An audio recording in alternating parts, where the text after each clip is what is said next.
There we are.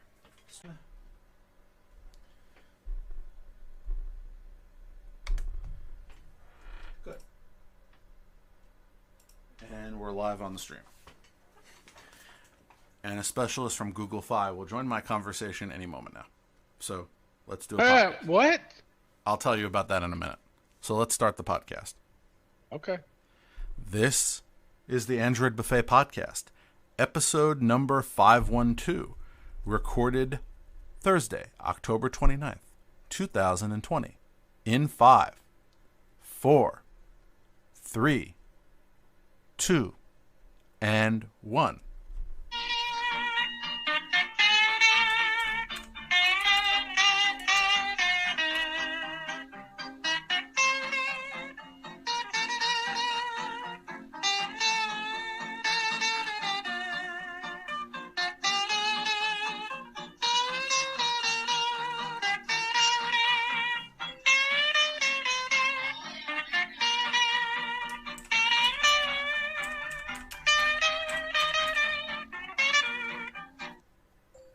Welcome to another exciting episode of the Android Buffet Podcast.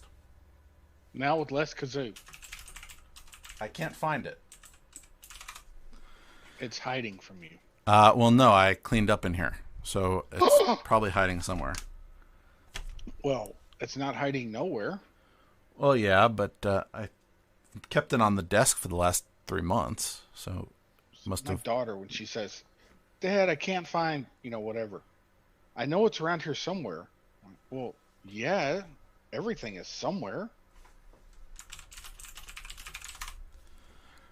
So, while we Yeah, are in it's the funny midst to of me. this, I am in the midst of a problem. Do you remember when I ordered that replacement Google Pixel 3 XL? Let's just go with yes. Remember the battery was swelling, it was potentially Yes, explosive? I remember a swelling battery, yes. Well, apparently they've decided that they never received the item despite the fact that FedEx tracking says that they did, and they decided to charge me $970 for a refurbished Pixel 3 XL. Which I am quite Seems a logically... little expensive. Well, one, I think that is highway robbery for a 2-year-old refurbished phone. But also, I have a tracking number that proves they have it. No, what you have is proof that they received the delivery. Yes. You don't have proof that the phone was in the box. I took pictures. Okay. And my next... I've been waiting there.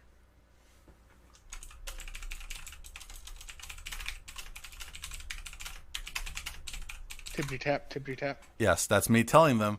They are explaining to me that I have a query regarding the return device. By the way, they've transferred me twice already. And charge for authorization hold. I am informing them that I returned the device. They charged me anyway. So that drama will continue during the podcast. So we get the suspense of knowing, do I get my $1,000 back? Wow, Well, that's a lot of money. yeah, it is. Not only that, remember, I was on the 0% financing payment plan. Yep.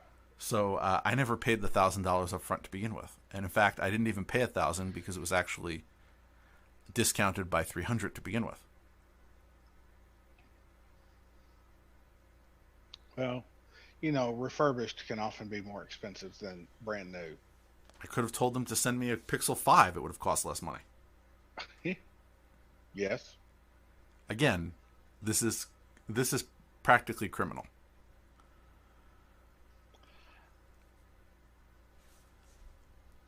So let's see what happens. In the meantime, we are live streaming. Hello, live streaming world. Yes. And also, delayed listening world. Yes. And so I am back in the basement in the woods for the last time. I'm supposed to close this place up and go back to New York City on Sunday. The water has to be drained. Woods. Yeah, I've been in the woods all summer and most of the fall. You might want to stay there. The world's gotten a little crazy. It's going to snow here tomorrow. Is Once that the bad? snow happens, I like to go back home. But yes, the world is a bit crazy. I am looking forward to next Wednesday when they will stop airing political ads 100% of the time.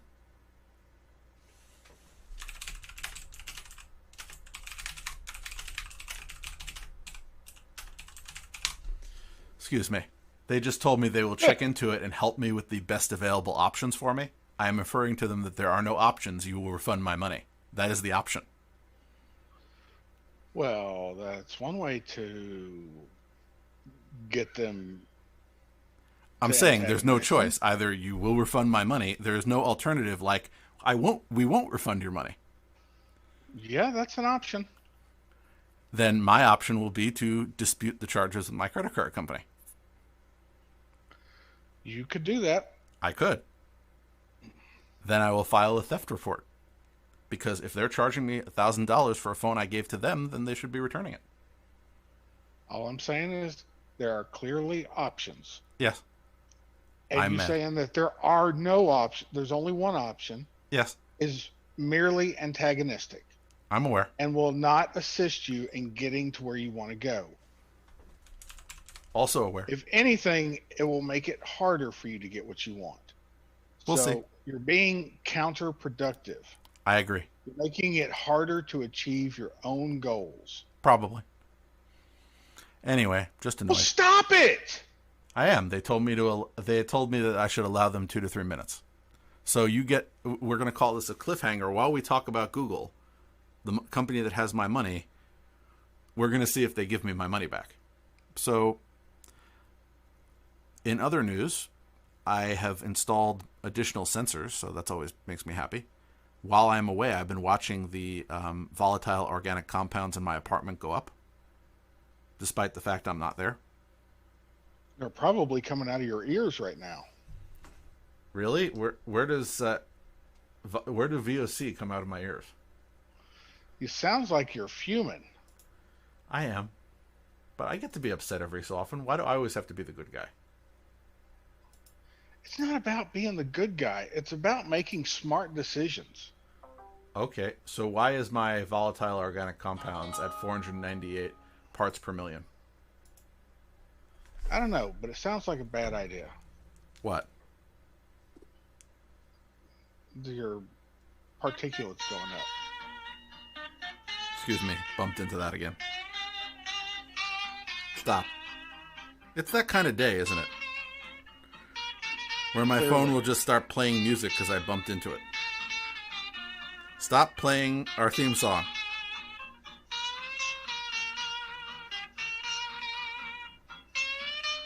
There's no... I'm just turning the volume all the way down. That's just annoying. See, I'm mad today. Am I allowed to be mad? Sure. Okay, I'm mad about a lot of things. I am frustrated by political ads. Every 5 minutes you turn on the television, and I've been watching TV because I've been trying to distance myself from other things that are frustrating me. And you turn on the television, and this is why I have a DVR. It's just not here. So, every 5 minutes, it's, this candidate is horrible. Vote this person. Next ad. The person you were supposed to vote for in the previous ad is now horrible, and the person who supported the ad, so it's one side or the other side, back and forth. I'm starting to miss that 1-800 Cars for Kids ad that I can't stand either. Have you ever heard that one? Nope. It's this commercial that they played over and over again before the political ad started, where it's a bunch of kids playing instruments and seeing how you can donate your car to them. And number one, it's extremely annoying, and two, I'm wondering with all that airtime, how do they have any money for the kids after they've gotten all the cars? But, by the way, do not look up that ad. I'm sure you can find a recording of it online. You will regret it. It is extremely annoying, and they play it over and over again. So I'm going to try to calm down and think about happy things. So do you have a Pixel 5, Jerry? I do not. Are you going to have a Pixel 5? Eventually. Okay. When do you think that will be?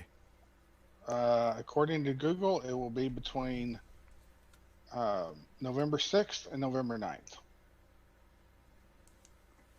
Okay. I look forward to hearing about it.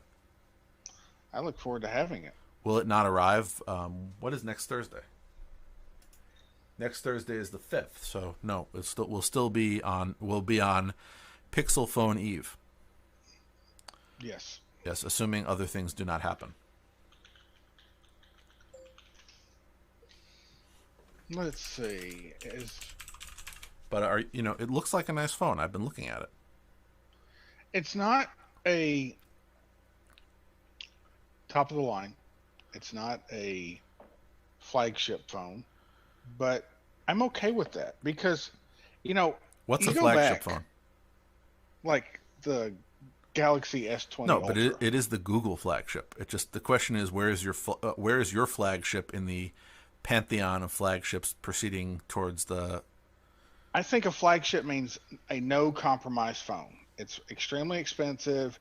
It tries to do all the things the best. It has the best display, the best cameras, blah blah blah. And my opinion, observation, etc., is that while 5-6 years ago, a flagship phone meant a pretty usable space, right? I mean, you needed a flagship phone if you wanted to play the latest games or whatever. But now, you don't need a flagship phone in order to get a really good experience. Well, remember when we first started and we talked a lot about rooting your phone? Yes. Isn't it sort of the same thing? We used to do all these things in order to make the phone what we wanted it to be, but now increasingly the phones are much closer to what we need it for. The phones have gotten better, therefore our need to do all these things has been removed. So it's sort of the same thing. Well, that's exactly kind of why I'm going with the Nexus 5, because the Pixel 5, the Nexus 5, or the Pixel 5. Although I did like the Nexus 5. Objectively, the S20 Plus is a better phone than the Pixel 5. I just hate the S20. I just hate the Galaxy. Yeah. So you've discovered that Google is more akin to your sensibilities than Samsung. Yes, I guess. That's one way to put it. Well, again, that's not necessarily knocking the fact that Samsung is bad for everybody. It is just bad for you. So it does not meet what you need, so you have found something that you needed. I hope so. I hope it's actually the phone and not the operating system. Because my major issue is that it is... Okay, I have... Well, anyway, it doesn't matter. I'm looking forward to the phone. It should get here in a couple weeks. Okay. By the way, update from the wonderful world of the people at Google. They have told me that they see that my phone has been received by them, but they have to forward my case to a specialist team to investigate why it is they charge me.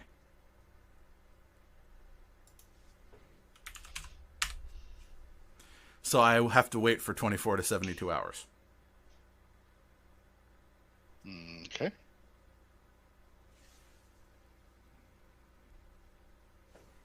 One second.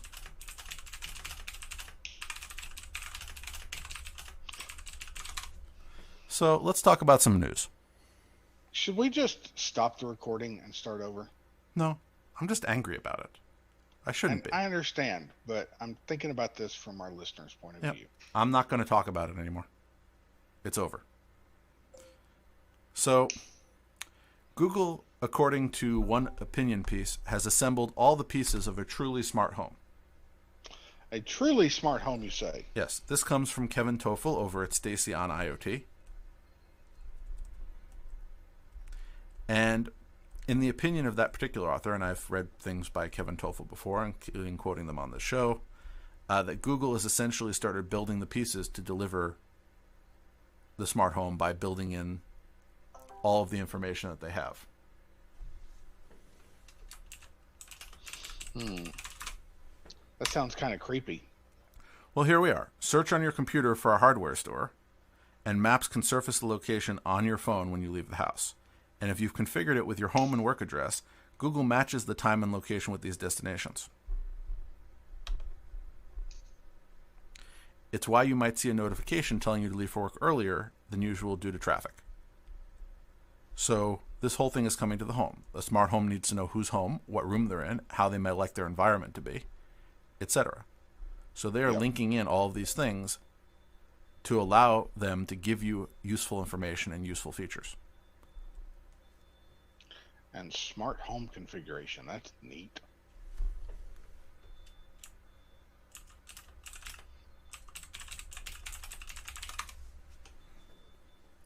So here, the presence detection is cameraless and invisible. So they permit ultrasonic pulses to detect when people are nearby. Ooh. Yep. So That's that is neato. interesting. Yeah. I want to hear more about this. Well, it says wonder here. if the ultrasonic pulses could tell who is there. Like, Well, I wonder if my wife and I have distinctly different ultrasonic. well, it depends. receptors. Shouldn't they be able to determine it by general size? So they would only confuse people who had very similar builds. Right. Like, my wife and I, very, very different. So that would be cool. Yep, that would be cool. Yes. And unfortunately, according to this, I could have gone to a event that they had on Tuesday called Level Up the Smart Home. Ooh. Yeah. So in other news, Amazon tablets are getting a smart home device dashboard. What's that mean? So it's essentially a device dashboard where the tablet can act like a home control tablet with like little buttons for your various devices and the ability to turn your lights on and off. So Google is doing this with their smart displays, where they are changing their interface to be more smart home friendly. And apparently Amazon's solution is to have a dashboard available on devices. So the emphasis is more on touch. Apparently they've realized that people do not always want to speak to their devices to get things to happen. Good. I like that. I don't always want to say something. Sometimes it's not appropriate to say something. Well, sometimes you start fighting with it. Sometimes it's faster to press a button. Yes, and more precise. So finally, in our home section, Wyze has issued version 3 of their Wyze camera. With neato advances. Yeah, did you watch the video? No. Okay, so there was a video. So the new version, again, and I watched some reviews of people who got review units. It is weather resistant, so you could put it outdoors. It still needs to be plugged in. This is different than their Wyze Outdoor, which is battery operated.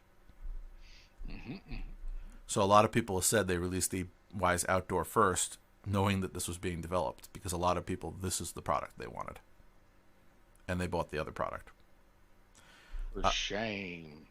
It has double the number of infrared LEDs for improved night vision.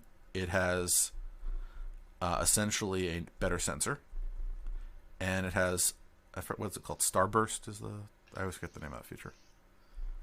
It captures 5 extra frames per second.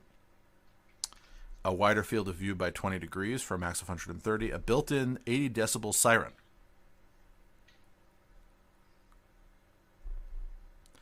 It sounds really loud, but 80 decibels is not that loud. Well, again, have you seen the size of this thing? That's fair enough. Yeah, so it's smaller. It can be plugged in. It's weatherized. And they've kept the price point. Cool. Yep, I'm excited. This is the product that I was looking for. Doesn't have RTSP, but they're going to look into it, so they say.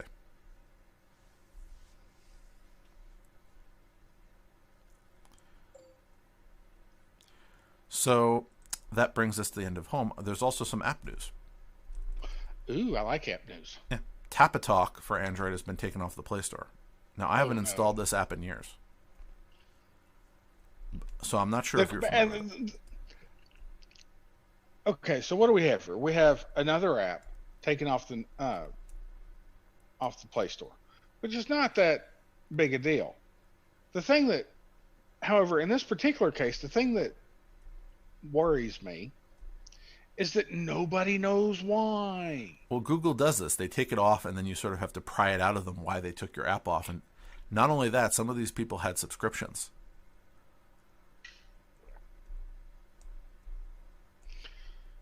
So it's sort of, we paid. We can't use your item anymore, especially if your subscription was done through Google. So that creates a problem. Now, I have not used Tapatalk to go into a Tapatalk forum in ages. I just sort of push past the recommendation that I use their app.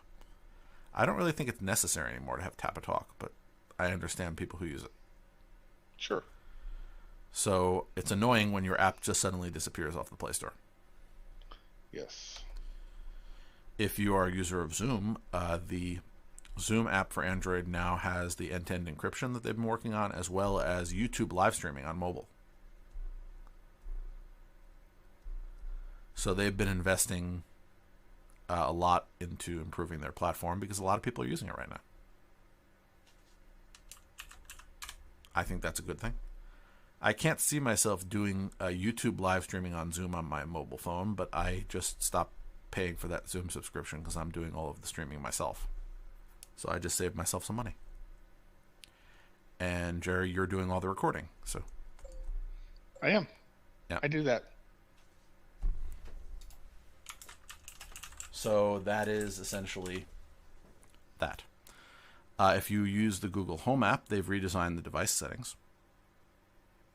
So there are more options there. Yay! Well, I joined the Google using the Home app. I joined the preview program for my Nest Hub, so I got their new layout that looks more like a dashboard for the smart home. Is that good? I think so, because that's one of the things I like about the hubs. There are two things that I want my hub to be able to do.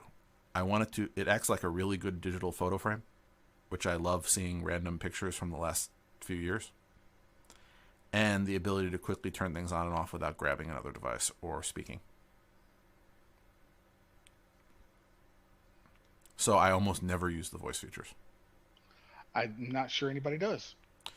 Well, I have a Lenovo clock when they were selling those, which is like the really small one with the screen, which also does it. They have a clock face where the back of the clock face is also your photos. So I have one of those on my nightstand. The only I've turned the microphone off. The only thing that I use it for, other than watching photos, is actually I can set an alarm on it, but I don't actually need to say it. They have a touch interface for that too.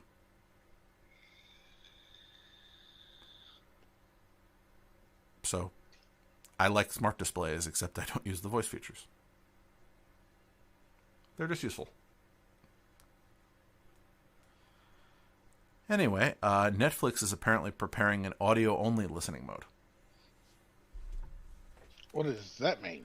It means you audio can only listening? It's not like it's listening in video. Is it listening in ultraviolet? No, it is as in you can listen to movies audio only. So let's say, name a movie that you enjoy.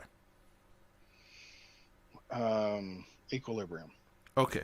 So let's say instead of watching Equilibrium, you tell Netflix, don't show me the video. I just want to hear the audio of the movie.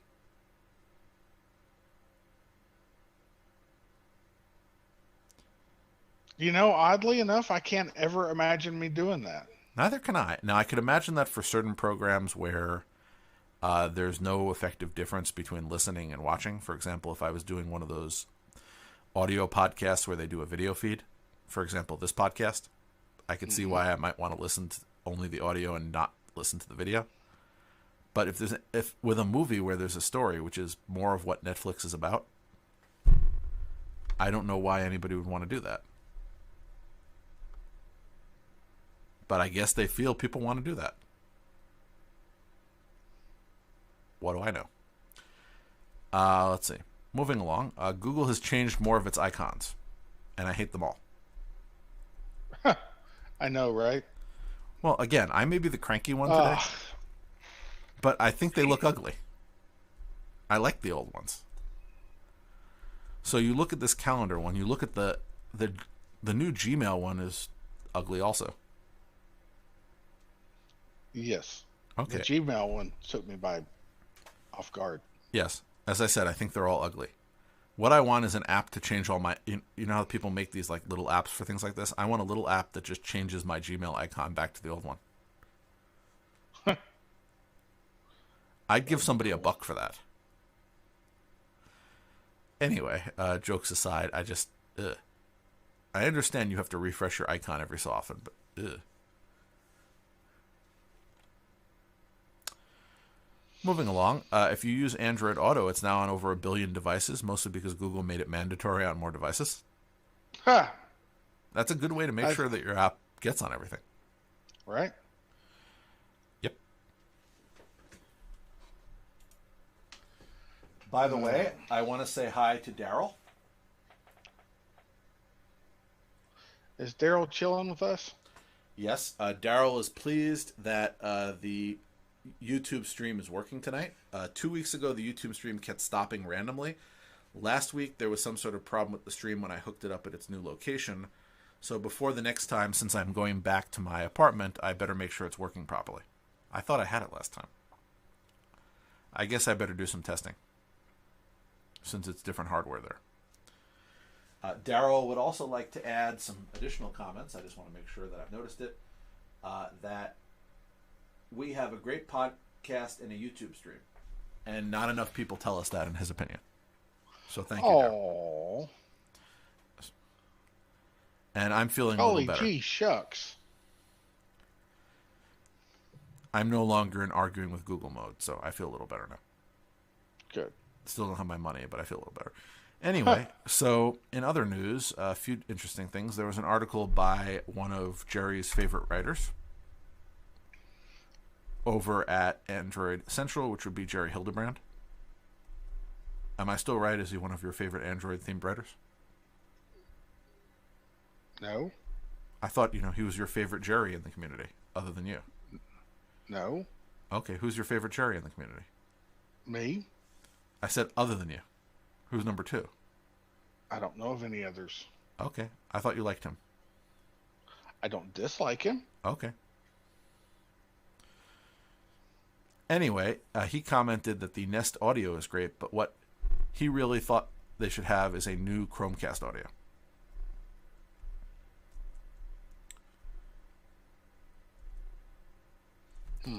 So that every stereo could get your music in high quality. Now, the people over at Amazon have actually done this. So after the Chromecast audio was discontinued, they put out the Echo input, which is essentially the same thing. It is an Echo that outputs to a jack that can plug into your stereo. For those people who have a stereo and don't want to buy another speaker device, they want to use the speakers they already have. But the question is, does it support Google Assistant? Why not? Because it's an Echo. No, I'm saying the Echo one does not. However, the author wants a new Chromecast audio. So an update to a device that's been discontinued. They want the audio equivalent of what Amazon has done in their interim. I know. I was talking about... Never mind. The only problem that I have with that, and I would like something like this also to be able to sort of plug in. The problem is when your stereo is off, you can't hear the responses from the assistant. That's a very astute observation. So what I would want is a device that when I tell it to play music or such, I want it to turn the stereo on and play through the stereo.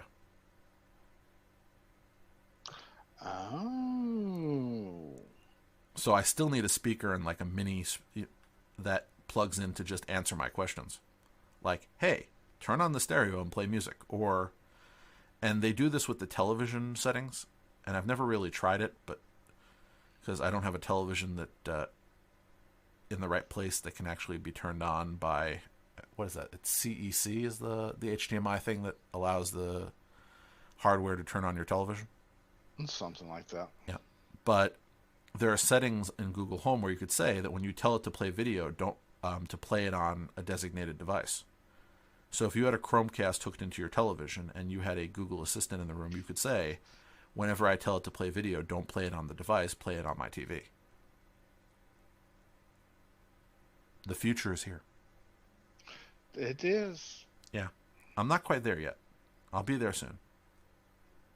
But then there'll be a new future. Once I arrive in the future, it'll be the past. So, YouTube DL was removed from GitHub by an RIAA takedown notice.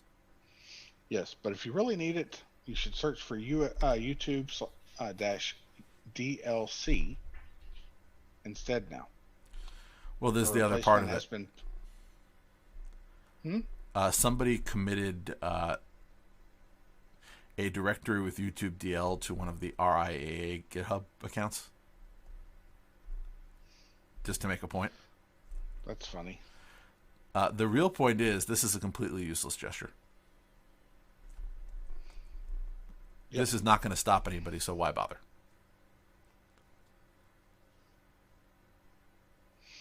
I agree. All it's going to do is just annoy people. Yep. And finally, Amazon has argued that users don't actually own purchased Prime Video content, which is not news. However, apparently, somebody sued them over it. So in April, Amanda Caudell sued Amazon for unfair competition and false advertising. She claims that the company secretly reserves the right to end consumers' access to content purchased through its Prime Video service. She filed her class action on behalf of herself and any California residents who purchased video content from the service since 2016. A few things on this. Number one, it is not secretly reserved the right. They very publicly reserve the right. But this week, Amazon filed a motion to dismiss, arguing that she lacks standing because she hasn't been injured, and she's purchased 13 titles on Prime since filing her complaint. So, again. So the issue is, it points vaguely to online commentary about this alleged potential harm, but does not identify any Prime Video purchase unavailable to herself. In fact, all of the content she's purchased remains available. Now, the really thing that annoys me is that they call it purchased. So the reason why people are confused and angry is that it doesn't say license this item. It says buy. Yep. So yes, in the terms and conditions, it does actually say what actually happens. That some content may become unavailable if they lose the ability to stream it. However, that's not how they present it in the interface. And they argued that it doesn't matter whether or not she actually bothered to read the fine print. So, who do you agree with here, Jerry? Amazon or the plaintiff? Amazon. Merely because I don't think any reasonable person would believe that you are purchasing something when, in order for you to access it, you have to go to their website. Now, if you could purchase it and download the video to your own computer, but it was still licensed, and you had to, and they could revoke your access from a file on your local machine at any time, then I could agree with you more. But unless it's in your control, I don't think anybody confuses that with buy. Yeah, but here's the question. What happens the day that they lose the ability to provide under that license, and suddenly something you've paid a lot of money for is not accessible to you? What are they going to do? Nothing. If it's yours, then they kind of have to give it to you. But since... Well, no, I'm saying they rightly saying that at the moment this is all academic. I'm saying, would it be different if they actually did delete something that somebody had paid for a license for? Nope. I believe it's the same thing. But the question is, do you think that if this happens, do they owe that person anything? Nope. Since they paid for essentially a limited license for an indefinite period of time. It's sort of the indefinite thing. They don't even guarantee that it will be a day. Well, I think much like unlimited updates forever, some things just aren't reasonable. No, I'm agreeing with you in principle that I believe Amazon is right, that they aren't purchasing something. However, I believe that they're setting it up to give people the, if not the intellectual impression, the emotional impression that they own things. And I think that that's wrong. I don't disagree with you. So I think that if Amazon wanted to respond, they would say that they would not refer to it as buying any longer. So if they're saying that it should be clear to anybody what's going on, then why do they hide it in their terms and conditions? Why don't they make it very clear that it's not buying? Because that would reduce sales. So what you're saying is that they should mislead people. Again, not. No, I'm not saying they should mislead people. I'm saying that it kind of makes sense for them to. Yeah. No, but see, their attorney says that admits that the plaintiff's case is that it misleads consumers. It does mislead consumers. However, the attorney comments that there hasn't actually been any harm that can be proven. So this case probably will end up being dismissed, but if somebody in the future can prove harm, it might be revisited. That's true. Now, for me, this is why, even though I have bought some things from Amazon, I am a big believer in buying physical media. Sure. And even though I have to go through the trouble of ripping it and putting it onto my server, and I have a pile of those that I do it on a regular basis, probably more than I will get to in the near future, I keep accumulating. But at that point, you do own it. Yes. And they're not going to take the physical media away from you. So if you have a DVD player and a TV, you can watch it. You don't need permission from anybody else. That's why I do it. But I don't necessarily get the newest programs. But sometimes that's fine. For example, I just got a 39 hours of classic sci-fi programming for $14.99. And when I say classic, I'm talking about 10 years ago, not 50 years ago. Wow. Cool. Well, I have things to watch while I'm isolating. Nothing new on anyway. Discovery's on. Yes, I watched it. I know you never watched Lower Decks. I have not watched Lower Decks. Okay. But you watched Discovery. Yes. It's not bad.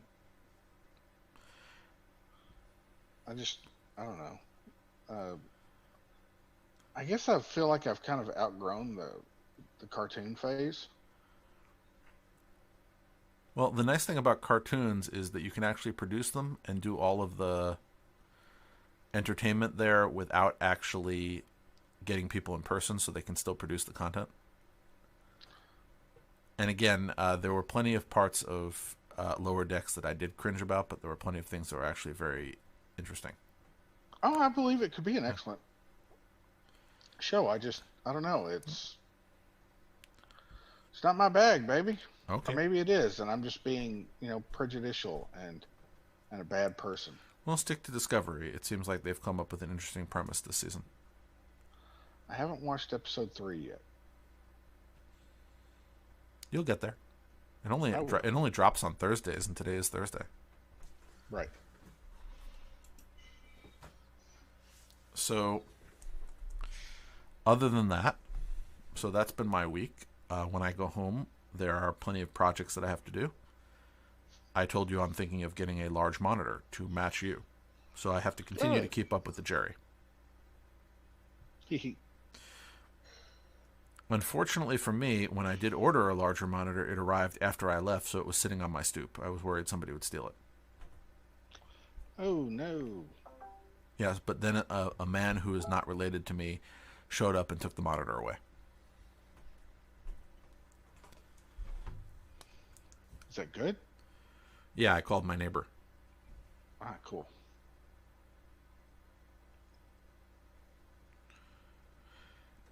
Well, that seems like the nice thing to do. I called him and said, "There's a box on my porch. Would you mind putting it inside for me, and I'll get it later?" He said, "Of course." Excellent. Yep. So, problem is I have to completely dismantle my desk to rewire everything, but